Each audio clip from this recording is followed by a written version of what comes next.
नमस्ते।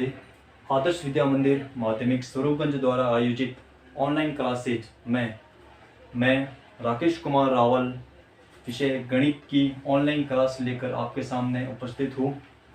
आज हम विषय गणित कक्षा 9th और 10th दोनों में काम आने वाला एक ऐसा टॉपिक जिसका नाम है समतल ज्यामिति व रेखाएं और कोण, इसके बारे में पढ़ेंगे। इसकी बेसिक जानकारी मैं आपको सबसे पहले दूंगा। बेसिक पढ़ने से पहले हम ज्यामिति के बारे में पढ़ते हैं। ज्यामिति हमारे चारों तरफ की रचना, जो वस्तु हमें दिखाई देती है वह ज्यामिति कहलाती है। ज्यामिति में अनेक बेसिक पॉइंट होते हैं, जैसे कि आपके रेखा और कोण। मुख्य रूप से रेखा होती है वो कई प्रकार की होती है। रेखा में आपके सबसे पहले है सरल रेखा। सरल रेखा आपको सामने दिख रही है। सरल रेखा जो ऐसी रेखा जो सीधी रेखा होती है उसे हम सरल रेखा कहते हैं। फिर है समांतर रेखा। समांतर रेखा एक ऐसी रेखा है जो हमेशा सीधी चलती है, जो कभी भी आपस में कटती नहीं है, वो होती है समांतर रेखा है। फिर है प्रतिच्छेदी रेखा है। ऐसी रेखा है जो आपस में आगे जाकर कटती है, वो होती है प्रतिच्छेदी रेखा है। उदाहरण तो ये आपको देखिए आपस में कट रही है, आगे देखेंगे तो ये आपके आगे जाकर कटेगी। ऐसी दो रेखाएं जो आपस में कटती हो या आगे जाकर कटती हो, वो प्रतिच्छेदी रेखाएं कहलाती है। तो रेखाएं मैंने आपको 3 तरीके की रेखाएं बताई है। फिर है कोण। कोण की परिभाषा क्या है, सबसे पहले मैं आपको बता देता हूँ। कोण कोई भी दो किरण या दो रेखाएं जब किसी भी बिंदु पर मिलती है वो बिंदु कोण कहलाता है। जब दो रेखाएं किसी बिंदु पर मिलती है, जैसे कि ये दो रेखाएं हैं यहाँ पर मिल रही है, ये आपका कोण कहलाएगा। फिर आपकी ये दो रेखाएं हैं यहाँ पर मिल रही है तो ये आपका कोण कहलाएगा। तो जब दो किरणें जिनका प्रारंभिक बिंदु एक ही हो या फिर एक बिंदु पर मिलती हो, वो कोण कहलाता है। कोण में आपके कोण भी अनेक तरह के होते हैं, जैसे कि सबसे पहला है न्यून कोण। अब अलग अलग तरीके के कोण होते हैं, न्यून कोण, समकोण, अधिक कोण, सरल कोण, वृत्त कोण और वृत्त। ये सभी आपके कोण हैं। सबसे पहला है आपके न्यून कोण। न्यून कोण एक ऐसा कोण जो 0 डिग्री से लेकर 89 डिग्री तक होता है, यानी कि 90 डिग्री से जो छोटा छोटा कोण होता है वो होता है न्यून कोण। 0 से चलता है और 89 तक रुकता है, वो न्यून कोण कहलाते हैं। न्यून कोण में आपके कौन कौन से कोण होते हैं, वो 15, 20, 25, 30, 45, 60 डिग्री आदि, ये सब न्यून कोण कहलाते हैं। फिर आपके समकोण। समकोण एक ऐसा कोण जो 90 डिग्री का होता है, जो स्वयं 90 डिग्री का होता है, वो समकोण कहलाता है। जैसे कि यहाँ पर आपके 90 डिग्री का कोण बन रहा है, ये समकोण है, इसको हम समकोण कहते हैं, जो स्वयं 90 डिग्री का कोण होता है। फिर है अधिक कोण। अधिक कोण एक ऐसा कोण जो 91 डिग्री से 179 डिग्री तक, इनके बीच में जो भी कोण है वो सब अधिक कोण कहलाएंगे। तो अधिक कोण जो 180 डिग्री से छोटा है और 90 डिग्री से बड़ा है, इसको हम ऐसे भी कह सकते हैं। तो यहाँ पे आपके सामने दिखेगा ये अधिक कोण है जो 90 डिग्री से बड़ा। ये देखो ये 90 डिग्री है, यहाँ से रेखा जी आगे बढ़ती है तो वो अधिक कोण हो जाती है। फिर आपके सरल कोण। सरल कोण एक ऐसी सीधी रेखा जो 180 डिग्री का कोण बनाती हो। यहाँ पर देखो ये सीधी रेखा है जो 180 डिग्री का कोण बनाती है, वो सरल कोण कहलाता है। इसको हम स्वयं सरल कोण कहते हैं। जैसे कि 90 डिग्री का कोण समकोण कहलाता था, वैसे ही 180 डिग्री का कोण सरल कोण कहलाता है। फिर है वृत्त कोण। वृत्त कोण 180 डिग्री से बड़ा लेकिन 360 से छोटा, वो होता है वृत्त कोण। यहाँ पर 181 से 359 तक वो आपके कोण, जिसके बीच में जितने भी कोण है वो वृत्त कोण कहलाएंगे। ये देखिए यहाँ पर ये एक रेखा है, ये जब 180 को भी पार कर देती है नीचे तो वो वृत्त कोण कहलाता है। फिर है सर्कल। वृत्त एक ऐसा कोण होता है जो 360 डिग्री पर पूरा बनता है। 360 डिग्री का जो कोण होता है वो वृत्त कहलाता है।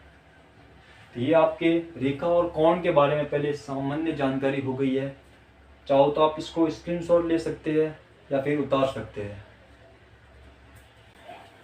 नेक्स्ट है कोणों के विभिन्न गुणधर्म। मैंने आपको कोण के विभिन्न प्रकार बता दिए, न्यून कोण, समकोण, अधिक कोण, वृत्त कोण। अब हम कोण के विभिन्न गुणधर्म पढ़ेंगे।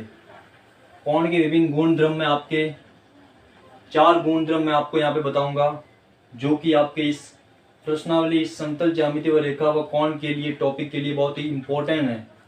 सबसे पहला गुणधर्म है आपके रेखिक कोण गुणधर्म। इसकी परिभाषा वैसे होती है, जब किसी रेखा पर कोई अन्य किरणें आपतित होती है तो उन पर जितने भी कोण बनते हैं वो सभी कोणों का योग होता है वो 180 डिग्री का होता है। जैसे कि आपके देखो ये वाली रेखा, इस पर ये रेखा आपतित है तो 1 और 2 कोण बन रहे हैं, इन दोनों कोणों का योग कितना होगा? 180 होगा। यहाँ पर ये रेखा है, इस पर 2 रेखाएं आपतित है तो यहाँ पर 3 कोण बन रहे हैं, इन तीनों कोणों का योग कितना होगा? 180 होगा। तो चाहे 1 रेखा आपतित हो, 2 रेखा आपतित हो, 3 रेखा आपतित हो या 4 रेखा आपतित हो, कोणों का योग कितना होगा? 180 होगा। जैसे कि आपके ये रेखा है, यहाँ पर मैंने इतनी प्रकार की रेखा आपतित कर दी है तो सब कोण, यहाँ पे जितने भी कोण बन रहे हैं इन सभी कोणों का योग होगा आपके 180 होगा। यही गुणधर्म है कि जब किसी रेखा पर कोई दूसरी रेखा आपतित होती है तो सभी कोणों का योग है वो 180 डिग्री होता है। ये रेखिक कोण गुणधर्म है। फिर है शीर्षाभिमुख कोण। शीर्षाभिमुख कोण, ऑपोजिट एंगल कहते हैं हम इसे। इसकी वही भाषा है, जब 2 रेखाएं प्रतिच्छेद करती है तो विपरीत कोण होते हैं वो समान होते हैं। यहाँ पर आपके 2 रेखाएं हैं, जैसे कि ये 2 रेखा है, ये 2 रेखाएं जब प्रतिच्छेद करेगी किसी एक बिंदु पर तो विपरीत कोण यानी कि 1 और 2 ये दोनों कोण समान होंगे, 3 और 4 ये दोनों कोण समान होंगे। कोई भी 2 रेखाएं यहाँ पर सम्मुख कोण, इसको सम्मुख कोण भी कहते हैं हम, तो विपरीत कोण होते हैं वो हमेशा समान होते हैं, चाहे ये दोनों कोण हो या चाहे ये दोनों कोण हो। तो यहाँ पर देखिए आप, मैंने आपको समझाया उदाहरण के तौर पर, ये 2 रेखा है, यहाँ पर कोण 1 और कोण 2 ये दोनों कोण समान होंगे, कोण 3 और कोण 4 ये दोनों कोण समान होंगे। तो देखो कोण 1 बराबर कोण 2, कोण 3 बराबर कोण 4, इसको हम शीर्षाभिमुख कोण कहते हैं या फिर इसको सम्मुख कोण भी कह सकते हैं। तो हमेशा शीर्षाभिमुख कोण होते हैं वो हमेशा समान होते हैं, ये इसका नियम है। फिर है संगत कोण। संगत कोण का तात्पर्य होता है जब 2 समांतर रेखाओं को एक तिर्यक रेखा काटे तो उसके बीच में कुछ कोण बनते हैं, वो संगत कोण होते हैं। कैसे? जब L व M, यहाँ पर 2 समांतर रेखा L और M मैंने ली है, L और M समांतर रेखा है, समांतर यानी कि सीधी जा रही है, मैंने बताया था आपको। जब 2 समांतर रेखा होती है उनको एक अन्य तिर्यक रेखा यानी कि P तिर्यक रेखा है ये काटे तो उनके मध्य में कुछ कोण बनते हैं, संगत कोण जिसे हम कहते हैं। और संगत कोण हमेशा बराबर होते हैं। संगत कोण कौन कौन से? देखो, जब L और M रेखा है, समांतर रेखा है, उनको P तिर्यक रेखा काटे तो निम्न संगत कोण समान होते हैं। कौन कौन से संगत कोण? देखो, यहाँ पर संगत कोण होंगे ऐसे कोण जो एक समान दिखते हैं, उसको हम संगत कोण कहते हैं। जो एक जैसी दिखते हो वो एक संगत कोण होते हैं। जैसे कि देखो, कोण 1 और कोण 5 ये एक जैसे दिख रहे हैं तो ये दोनों कोण संगत कोण होंगे। कोण 2 और कोण 6 एक जैसे दिख रहे हैं, ये दोनों कोण संगत कोण होंगे। फिर नीचे वाले देखो, कोण 4 और 8 ये संगत कोण है, 3 और 7 संगत कोण है। ये लिखा है मैंने, 1 बराबर 5, 2 बराबर 6, 3 बराबर 7 और 4 बराबर 8, ये संगत कोण है। संगत कोण हमेशा समान होते हैं, जो एक जैसे ही दिखते हैं, और जिसमें ये शर्त होनी चाहिए कि दोनों रेखा समांतर होनी चाहिए और उसको तिर्यक रेखा काटे। फिर आपके एकांतर कोण, अल्टरनेट कोण, अल्टरनेट एंगल कहते हैं इसको हम, एकांतर कोण। इसकी परिभाषा ये होती है कि जब 2 समांतर रेखा होती है उनको एक तिर्यक रेखा काटे इसी प्रकार, तो उसमें क्या होता है कि एकांतर कोण 2 तरीके के होते हैं। तो एकांतर बाह्य कोण होते हैं और एक एकांतर अंतर कोण होते हैं। एकांतर बाह्य कोण में कौन कौन से कोण होते हैं?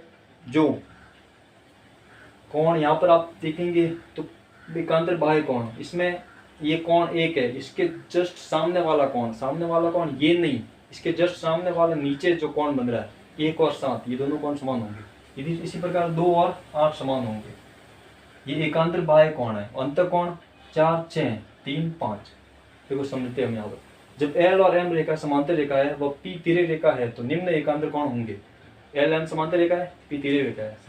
एकांतर कोण कौन से? देखो, एकांतर अंत कोण। एकांतर अंत कोण में कौन कौन से आएंगे कोण? यहाँ पर आएंगे आपके 3 और 5। इसके कहने का मतलब है Z बनना चाहिए। जैसे कि ये देखो, ये Z बन रहा है, लेकिन शर्त ये होनी चाहिए कि ये दोनों रेखा क्या है? समांतर होनी चाहिए। ये दोनों रेखा समांतर है और जेड बन रहा है, तो यहाँ पर ये दोनों कोण समान होंगे, चाहे ऐसे हो या चाहे ऐसे हो। ये दोनों रेखा समांतर रेखा होनी चाहिए, ये तिरछी रेखा काटे तो ये दोनों कोण समान होंगे। ये आपके एकांतर कोण है। एकांतर अंतःकोण में आएंगे 4 और 6, जेड बन रहा है, ये देखो ये 3 और 5, ये जेड बन रहा है, तो ये एकांतर अंतःकोण है। फिर एकांतर बाह्य कोण, एकांतर बाह्य कोण मैंने आपको बता दिया, एक इसके जस्ट सामने वाला नीचे कोण 7, फिर दो के जस्ट सामने वाला नीचे कोण 8, ये दोनों कोण एकांतर कोण है, ये अंदर वाले कोण एकांतर कोण है। तो एकांतर कोण में जेड बनना चाहिए, वो एकांतर कोण होता है, शर्त होती है दो समांतर रेखा और उसको तिरछी रेखा काटे, ये शर्त है इसकी इन दोनों के लिए। ये कोण के विभिन्न गुण धर्म थे जो कि मैंने आपको यहाँ पर समझाए हैं, या आप उतार सकते हैं या स्क्रीनशॉट ले सकते हैं।